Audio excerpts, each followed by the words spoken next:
El tema que yo voy a desarrollar es particularmente el papel de los anticoagulantes orales en la pandemia COVID. De las cosas que hemos aprendido es cómo la COVID-19 guarda una relación importante con la enfermedad cardiovascular. Por un lado, sabemos fundamentalmente que esta relación es bidireccional, porque por un lado, como pueden ver en esta diapositiva, existen entre los principales factores de riesgo para que la infección por SARS-2 vaya mal y tenga un mal pronóstico, es la presencia de enfermedad cardiovascular previa o factores cardiovasculares.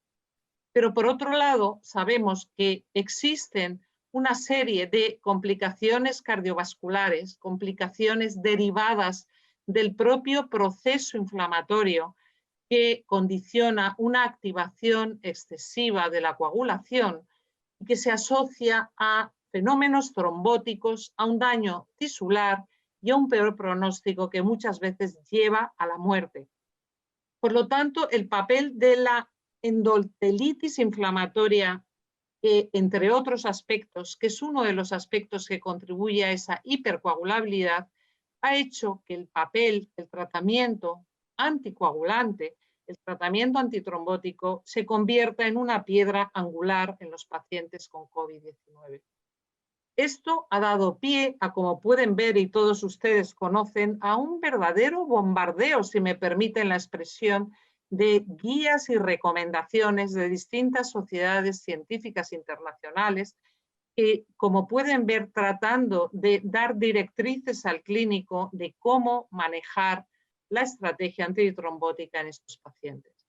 Pero bueno, yendo al tema real, lo cierto es que contamos fundamentalmente con dos grandes grupos de tratamientos antitrombóticos para luchar contra esta situación protrombótica, que son las heparinas las heparinas en general, tanto no fraccionadas, minoritariamente a lo mejor utilizadas más en pacientes críticos, en UCIs, en susperfusión continua, pero la mayoría heparinas de bajo peso molecular, y los anticoagulantes orales, tanto los antivitamina K como los anticoagulantes de acción directa. Pues bien, estos son el objetivo fundamental de mi revisión y mi ponencia, y es tratar de revisar con ustedes cuál es el papel que la anticoagulación oral juega dentro de la pandemia COVID. Si realmente hacemos un abordaje práctico, podemos identificar distintos escenarios y, por lo tanto, cada uno tendrá una respuesta de cuál es su mejor estrategia. Por un lado, la pandemia COVID ha causado un problema, y es un problema para los pacientes anticoagulados crónicamente que, sin estar infectados y sin presentar la enfermedad, requieren un tratamiento anticoagulante crónico. Y la situación, como veremos a continuación, lo ha dificultado. Pero aparte de ello, también tenemos que irnos a otro escenario, que es el paciente con COVID-19 infectado, en el cual que va a requerir o que requiere un tratamiento antitrombótico, ya bien porque en un ámbito hospitalario, es decir, pacientes ingresados, o ya bien a nivel ambulatorio. Dentro de los pacientes ingresados podemos encontrarnos dos situaciones. Pacientes previamente anticoagulados, imagínense por una fibrilación auricular, por una embolia de pulmón, que se infectan y ingresan en el hospital con una neumonía bilateral por COVID, y pacientes que no estaban anticoagulados previamente, pero que a consecuencia del COVID, como veremos, desarrollan una patología que indica anticoagulación, como puede ser la fibrilación auricular o la enfermedad tromboembólica. Y por último, fundamentalmente a nivel ambulatorio, también analizaremos el aspecto terapéutico y profiláctico. Pues bien, entrando en materia, yo primero me quiero centrar en la anticoagulación oral de los pacientes que están, es decir, los pacientes anticoagulados crónicamente que, sin estar infectados por COVID, se encuentran con una situación de difícil manejo.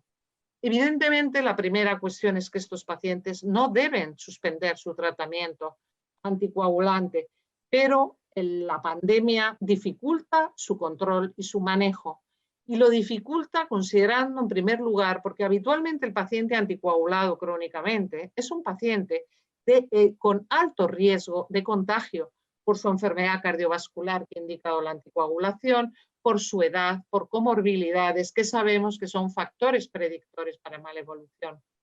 Por otro lado, estos pacientes, es decir, necesitamos facilitarles el manejo, de tal forma que la mayoría de ellos, si estaban con antivitamina K, el antivitamina K, la warfarina, no va a facilitar el manejo, porque va a requerir en muchos de ellos desplazarse a centros de salud, porque no tienen autocontrol, porque va a interaccionar con fármacos y porque lo va a hacer muy difícil. Y por eso es un escenario en el que resaltaré periódicamente importante para considerar la necesidad de minimizar controles, a facilitar que el paciente se haga autocontrol o sea en su domicilio y si es posible que no tenga que hacerse control utilizando un anticoagulante de acción directa, salvo que tenga una indicación absoluta como es una prótesis mecánica valvular, una fibrilación auricular valvular o un síndrome antifosfolípido primario. El segundo escenario que quiero plantear es el paciente que se infecta por COVID y que requiere por su infección un ingreso suficientemente, es decir, tiene una patología suficientemente importante como para requerir un ingreso. En ese contexto podemos encontrarnos dos situaciones. El paciente infectado con su neumonía bilateral estaba previamente anticoagulado o no lo estaba, como a posterior vamos a ver. Pero vamos a empezar con el paciente previamente anticoagulado. Los pacientes previamente anticoagulados que ingresan por una infección COVID-19 en el hospital,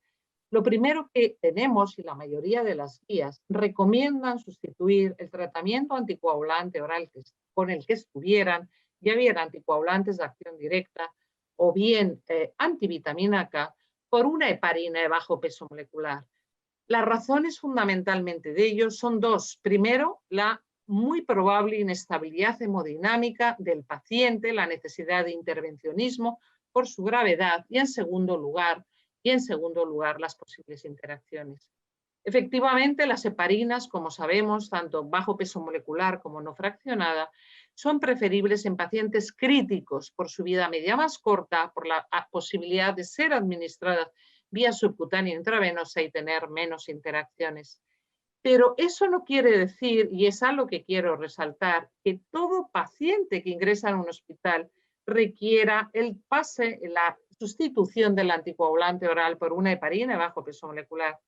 Si el paciente está estable, ya bien en el ingreso es un ingreso de una patología medianamente leve o se estabiliza a lo largo de su ingreso, o bien en el momento en que deje de recibir terapia anti-COVID específica, podemos plantearnos el cambio el tratamiento anticoagulante oral.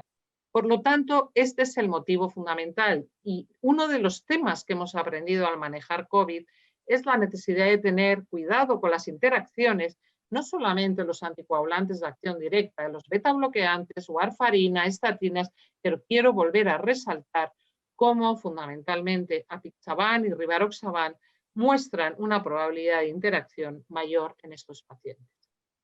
Esto que les muestro son las recomendaciones del tratamiento antitrombótico en pacientes que tienen fundamentalmente durante el ingreso hospitalario de la Sociedad Europea de Cardiología.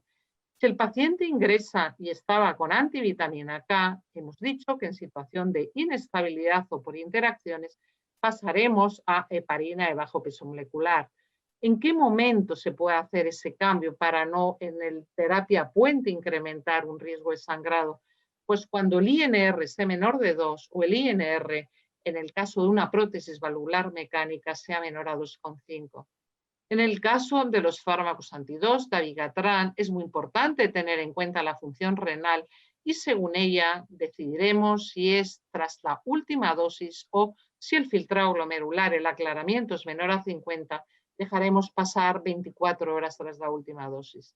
Y en general los anti-10 se puede administrar la heparina de bajo peso molecular en el momento en que le correspondería la administración del anti-10. Una vez que estos pacientes se han estabilizado, han finalizado su tratamiento con fármacos específicos, tendremos que plantear, insisto, son pacientes que estaban anticoagulados y que van a seguir anticoagulados por una fibrilación, por una enfermedad tromboembólica. Necesitamos planificar su anticoagulación a largo plazo y es el propio hospital un momento, si el paciente está estable, un buen momento para antes del alta poderle, antes de enviarlo a su domicilio, restablecer el tratamiento, ya bien fundamentalmente con antivitamina K en escasas situaciones que está indicado, que luego revisaremos, o reiniciar anticoagulantes de acción directa. Pero insisto en la importancia de tratar, no hacer el cambio de la estrategia antitrombótica cuando el paciente ya está en su domicilio, sino si el tratamiento específico anti-COVID ha finalizado o si el paciente, y además el paciente está estable hemodinámicamente, hacerlo durante el hospital. El siguiente escenario es paciente que ingresa en un hospital por COVID, una neumonía bilateral, y que estaba previamente, no estaba previamente anticoagulado, pero que durante el ingreso y a consecuencia del COVID desarrolla una fibrilación auricular o una enfermedad tromboembólica o cualquier otra patología más infrecuente, pero que indica anticoagulación. Esta situación no es infrecuente. En esta diapositiva les muestro cómo la probabilidad de desarrollar fibrilación auricular de novo en pacientes ingresados por COVID es alta. Y es alta por el propio proceso inflamatorio, por la anemia, por la hipoxemia, por el cuadro de ansiedad, por la activación del sistema nervioso simpático y suelta de catecolaminas, de tal forma que este paciente tiene altas probabilidades de tener complicaciones cardiovasculares, cardíacas, desde el shock, a un síndrome coronario agudo, a descompensar una insuficiencia cardíaca, a una muerte súbita o a una taquiarritmia, en este caso una fibrilación auricular, un flúter, que indicarán tratamiento anticoagulante, que es el tema que nos ocupa. Pues bien, de la misma forma que tienen mayor riesgo de desarrollar fibrilación auricular,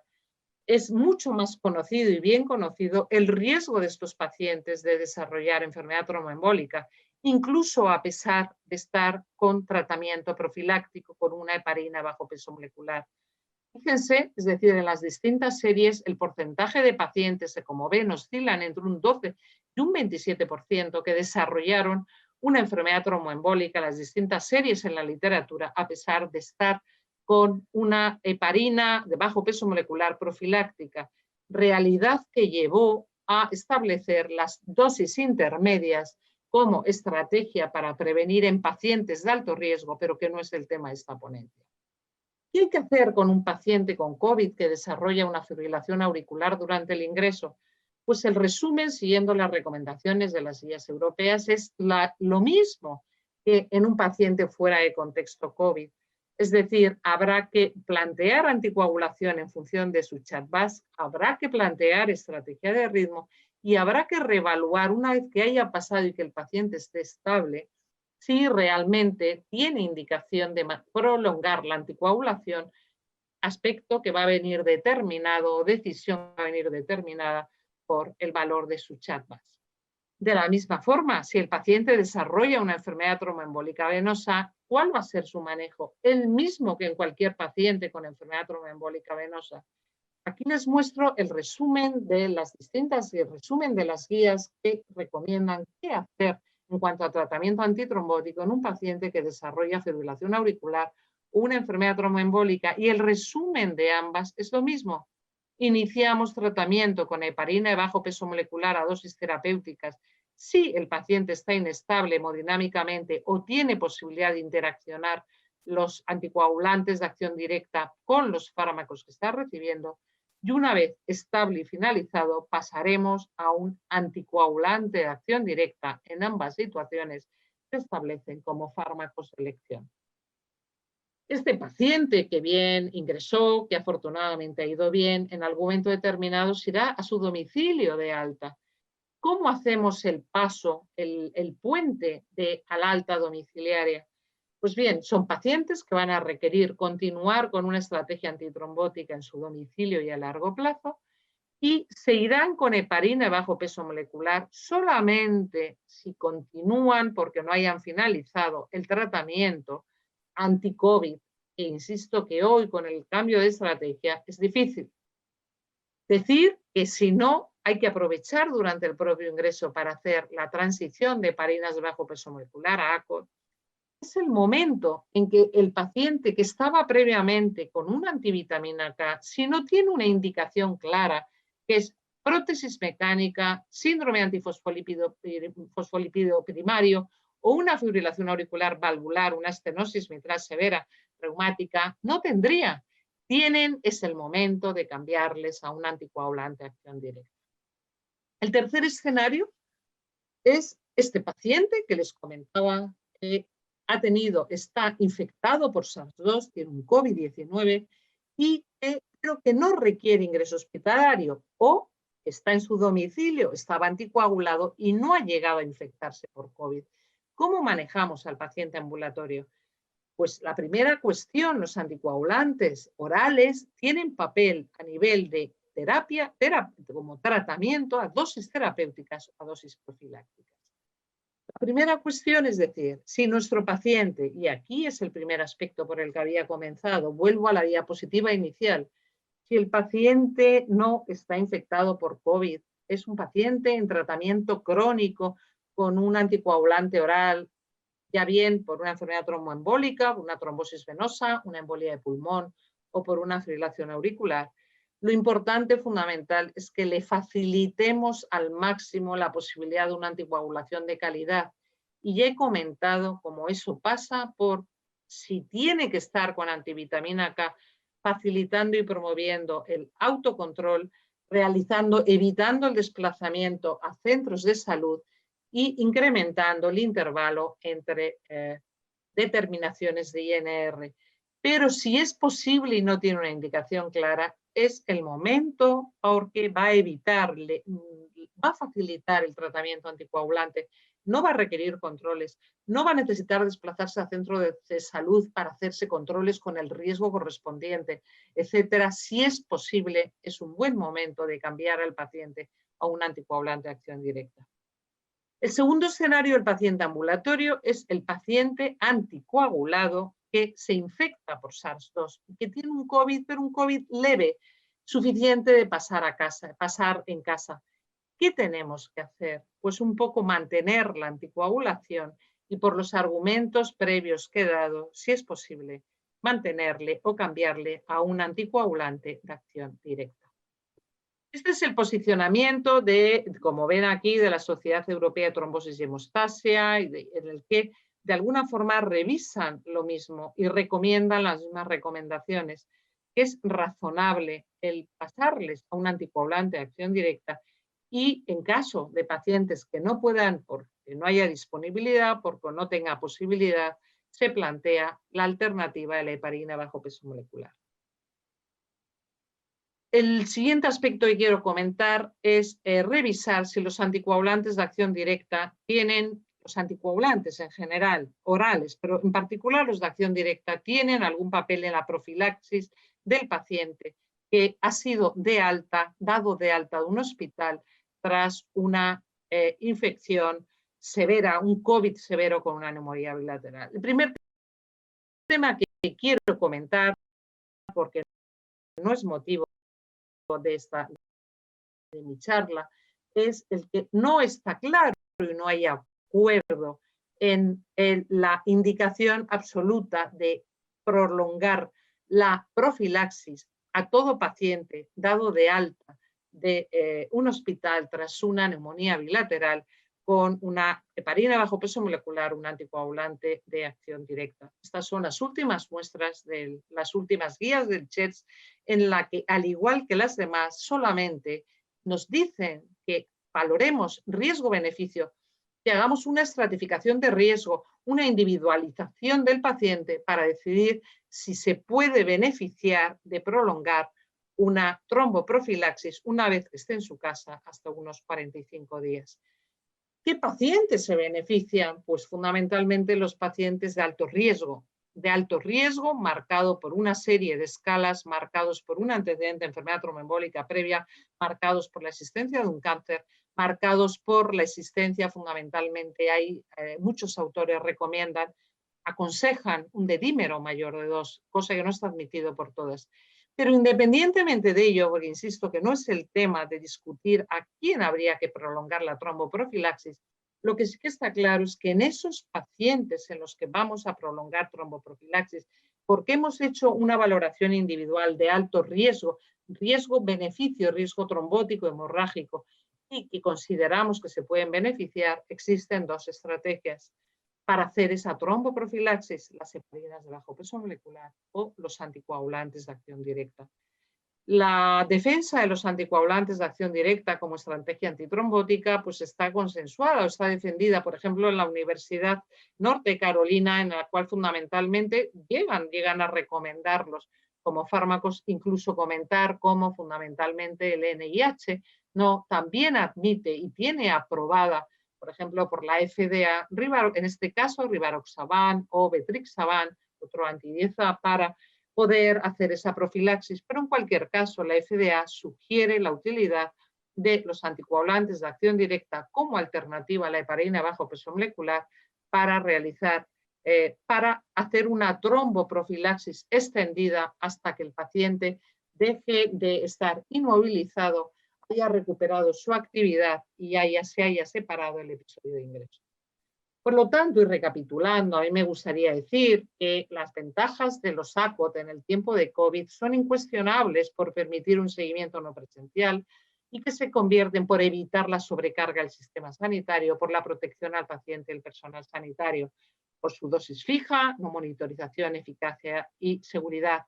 Pero voy más allá en este sentido, de la misma forma que también se ha implicado para las heparinas bajo peso molecular. Existen una serie de evidencias que sugieren que los inhibidores directos del factor 10A podrían tener, aparte su efecto beneficioso sobre la coagulopatía, un efecto beneficioso sobre la propia infección viral, de alguna forma inhibiendo el procesamiento de proteínas virales y bloqueando un efecto antiinflamatorio. Esto se está textando, existen evidencias indirectas y existen, como pueden ver aquí, al menos 10 ensayos clínicos en marcha en los que con anticoagulantes de acción directa anti-10A se está valorando su eficacia en este sentido, comparado en muchos casos con heparina bajo peso molecular. Esta es mi última diapositiva en el que trato de transmitirle los mensajes fundamentales. El tratamiento con anticoagulantes orales en paciente con COVID-19 se utilizará siempre que exista indicación de anticoagulación a dosis terapéuticas, la mayoría de las veces por una FA, enfermedad tromboembólica, y siempre que cumplan además las tres condiciones: estabilidad clínica y hemodinámica, posibilidad de utilizar vía oral y ausencia de interacciones farmacológicas. Si decidimos empezar con un anticoagulante oral, son de elección los anticoagulantes de acción directa sobre los antivitamina K, salvo prótesis mecánica, estenosis mitral severa o síndrome antifosfolípido primario. Y aunque simplemente por facilitar el manejo, por evitar el contagio y facilitar el confinamiento. En el caso de enfermedad tromboembólica, exactamente igual que en el caso de la fibrilación auricular. Y aquellos pacientes que por tener una indicación clara o por no ser posible la prescripción del anticoagulante de acción directa requieren el mantener antivitamina K, por favor facilitémosles el autocontrol si posible, los INRs domiciliarios y si el paciente está estable, incrementar el tema. Por último, un campo interesante que se está investigando y que podremos dar más contestación es si en los próximos meses es si los anticoagulantes de acción directa anti-10A podrían tener un efecto favorable en los pacientes COVID por su efecto antitrombótico, antiinflamatorio y antivírico. Como les he comentado, esta hipótesis se está explorando actualmente en ensayos clínicos. Muchas gracias por su atención y estoy a disposición para sus preguntas. Muchas gracias.